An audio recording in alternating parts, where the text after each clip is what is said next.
Good morning దొరా. తలెత్తండి దొరా, time ఉంది దొరా, మనం ఎగ్జామ్ రాయడానికి టైం ఉంది దొరా. ఆ టైంను కరెక్ట్ వాడుకోవాలా.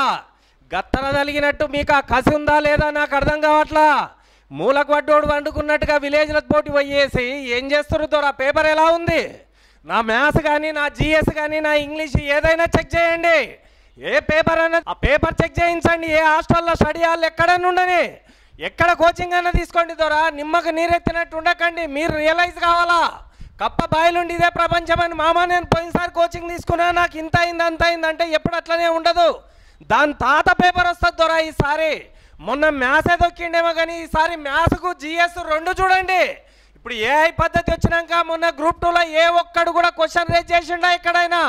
అది సబ్జెక్టును తీసుకుంటుంది కనుక నా తప్పులు నా ఒప్పులు ఇది కరెక్ట్ అని ఉండదు.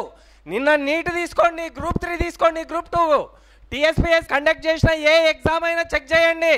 నాకు మ్యాథ్స్ వస్తుంది అంటే జాబ్ రాదు, నాకు జిఎస్ వస్తుంది అంటే రాదు. అన్ని ఉన్నవానికే వస్తుంది ఈసారి. మంత్రాలకు చింతకాలు రాలవు. హెచ్ఐపోడ్ ఎగ్జామ్ పెడతాను, ఇంకెవడో పెడితే ఎగ్జామ్ అల్లకి వెళ్ళి పిట్ వస్తుందంటే అది మూర్ఖత్వంతో రా. నిమ్మకు నీరెత్తినట్టుంటే విడనాడండి. నీకు సబ్జెక్ట్ వచ్చా క్వశ్చన్ పేపర్ చేయగలుగుతావు. సబ్జెక్ట్ రాకుండా ఏదో నేను బిట్ బ్యాంక్ బాగా ప్రిపేర్ అయినట్టే మంత్రాలకు చింతకాయలు రాలవు ఈ రోజుల్లో.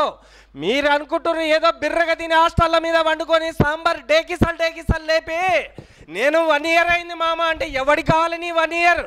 ఏం చేస్తావు? ఎవరిని మోసం చేయడానికి హైదరాబాద్లో ఉన్నావు? ఇన్స్టిట్యూట్కి వచ్చి జాయిన్ అయితే కోచింగ్ 10,000 కట్టి కోచింగ్ ఇస్తే అయిపోతుందా? 10,000 కట్టి ఇవ్వడం వండుకుంటే ఇక జాబ్ వస్తుందా?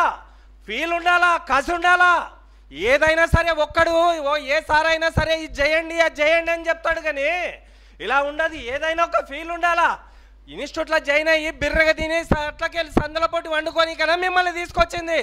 కరెంట్ షాట్ పెట్టి చంపుతా ఒక్కొక్కరిని. మళ్ళీ అమ్మాయి కానీ అబ్బాయి కానీ ఎవడైనా నాకు ఈ గల్లుల పోటీ కనిపిస్తే శరం ఉండాలి. అమ్మ నాన్న వాళ్ళు రక్తం అమ్మి మిమ్మల్ని చదివిపిస్తుంటే నువ్వు నిమ్మకి నీరెత్తినట్టు బిర్రుగుండి నాకు మార్క్స్ రాలే, నాకు ఇది వచ్చిందని నీ ఉన్న బల్బు మొత్తం ఇక్కడ చూపిస్తే జాబ్ రాకపోతే మీ అమ్మమ్మ అందరు మమ్మల్ని తిడతారు, హెచ్చైపోతారు జాబ్ రాలే అని. కానీ నేను ఎవడు ఎదవా అని ఎవడన్నాడు?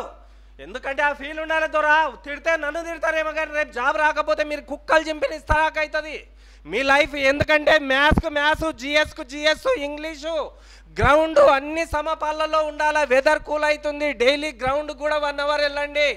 బిర్రుగా పెంచిర్రు, నాకు మించి ఒక్కొక్కటి పొట్టలు కూడా కనుక దాన్ని తగ్గియండి. మీరు సాంబార్ తాగడానికి పుట్టలేదు.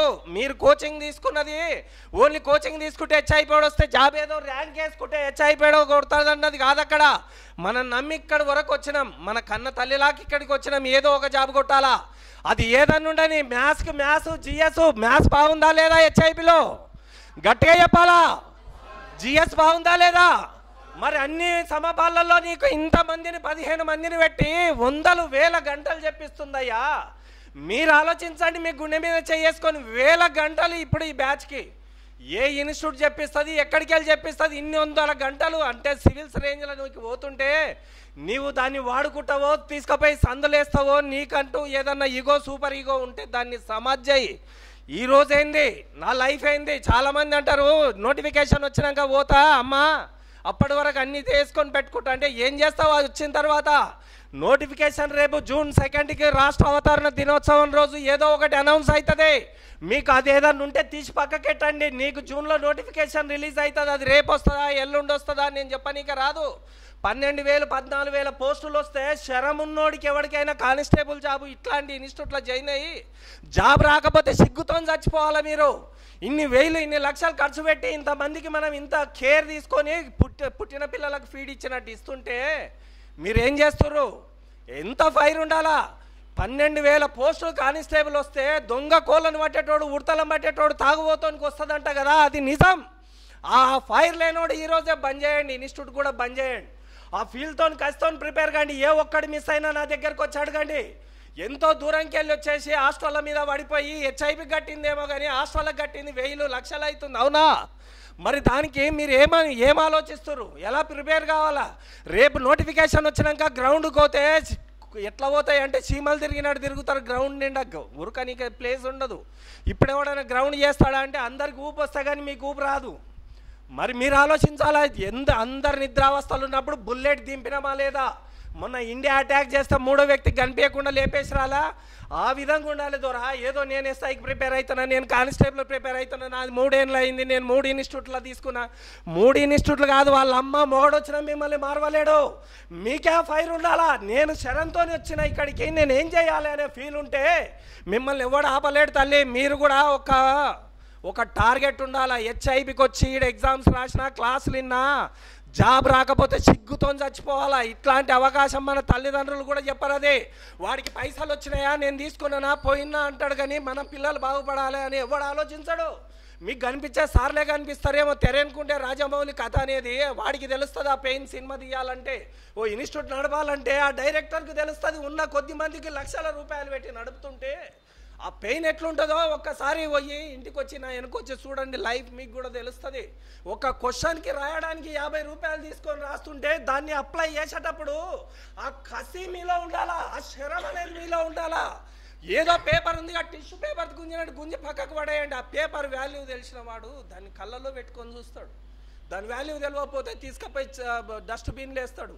ఇది 10,000 మందికి పెట్టే ఎగ్జామ్ ద్వారా ఈ 100 మందికి 200లకు పెట్టే స్టాండర్డ్ కాదు. 10,000 మంది తెలంగాణ మొత్తం రాసిన హెచ్ఐబోర్డ్ పేపర్ అంటే వణుకు పుట్టాలా ఇక్కడ. అందుకనే మ్యాథ్స్ జిఎస్ ఎగ్జామ్స్ అన్నీ కండక్ట్ చేస్తుంటే వాడండి ద్వారా. రేపు నోటిఫికేషన్ వచ్చే వరకు మీకు సబ్జెక్ట్ వస్తే చాప్టర్ వైజ్ ఎగ్జామ్స్ ఉంటాయి, స్పెషల్ ఎగ్జామ్స్ ఉంటాయి.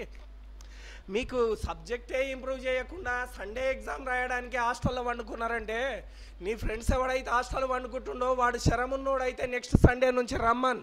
హెచ్ఐపి స్టూడెంట్, హెచ్ఐపి ద్వారా రక్తం వాళ్ళలో కూడా ఉంటే సండే వచ్చి ఎగ్జామ్స్ రాయమనండి. ఆ శరం లేకపోతే అక్కడే సమాధి అయిపోయి నో ప్రాబ్లం, ఏం బాధ లేదు. కానీ ఆ ఫైర్ ఉండాలి దొరా. బయట 10,000 మంది ఉండని, నా దగ్గర 500 మంది ఉండని, ఏడ రిజల్ట్ వస్తుంది అనేది మీరే చెక్ చేయండి. ఇక్కడ ఉండే సిద్ధాంతాలు అట్లాంటివి మీరు ఫీల్ కావాలా. నేను ఎందుకు వచ్చినా, నేను ఇంత దూరం మా అమ్మ నాయన కూలి చేసి కష్టపడితే ఇక్కడికి వచ్చిన అనే ఫీల్ ఉంటే జాబ్ కొడతారు దొర. ఆ ఫీల్తో చదవండి. మీ ముఖంలో సావుకలలాగా ఒక్కడిలో ఆ కాంతి కనిపించట్లేదు. ఆ ఫైర్తో మాట్లాడడానికి మాటలు కూడా నాకు రావట్లేదు దొర. ఎట్లుండాలి, రక్తం మరుగుతుండాలా, ఆ ఫీల్ ఉందా మీలో? ఎందుకొరకు వచ్చినా మీకు తెలుసున్నారు. ఎన్ని రోజులని తింటారు హాస్టల్ల మీద పడిపోయి. మీరు ఫీల్తో ఉండండి దొరా. తల్లి మరీ చెప్తున్నా, ఇంతమందిలో ఏ ఒక్కడు మిస్ అయినా చాలా అవమానం. అది 100 మందిలో 10 మందికి జాబ్ వస్తే గొప్ప కాదు, 100 మందికి 99 మందికి వస్తే గొప్ప. ఏదో మామూలుగా చీకట్లో రాయేస్తే ఏదో ఒకటి దాక్తుంది, అది కాదు దొరా. చెయ్యాలనే సంకల్పం మీలో ఉండాలా, ఫైర్ ఉండాలా. నెక్స్ట్ సండే ఏ ఒక్కడైనా మిస్ అవుతుంది హెచ్ఐపి మీద ఆననే. ఎవడైనా శరం ఉన్నోడు ఎగ్జామ్ అటెండ్ చేయకుండా, క్లాసులు అటెండ్ చేయకుండా ఉంటే మీ ఫ్రెండ్స్ ఉన్నా చెప్పండి దొరా. ప్రతి ఒక్కడు కంపల్సరీ అటెండ్ చేయమని. నోటిఫికేషన్ వచ్చే టైం అయింది, మీకు తెలుసది. నోటిఫికేషన్ వస్తుంది అన్న వాళ్ళు హ్యాండ్స్ రేజ్ చేయండి దొరా. అమ్మ కానీ అయ్య కానీ ఒక్కసారి వస్తుంది అని నమ్మకం ఉన్నవాళ్ళు, మీ నమ్మకమే మిమ్మల్ని కాపాడుతుంది దొరా. నోటిఫికేషన్ వస్తుంది దొరా, ప్లాన్ చేసుకోండి, మంచిగా ప్రిపేర్ కాండి. థ్యాంక్ యూ దొరా. నెక్స్ట్ సండే మాట్లాడతా. Thank you.